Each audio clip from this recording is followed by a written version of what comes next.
यत्कैवल्यज्ञानबीजम्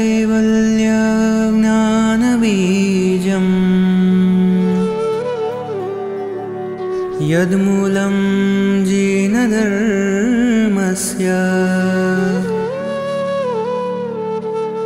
यत्कारणं च मोक्षस्य श्रुतज्ञानाय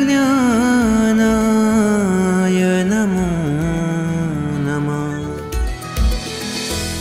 जे सत्य ने वळी शुद्ध छे, जे तत्व ने वळी बुद्ध छे।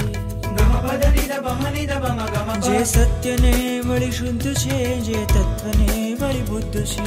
तीर्थंकरो ना शब्द छे, गणधर तणा जे ग्रंथ छे, गणधर तणा जे ग्रंथ छे।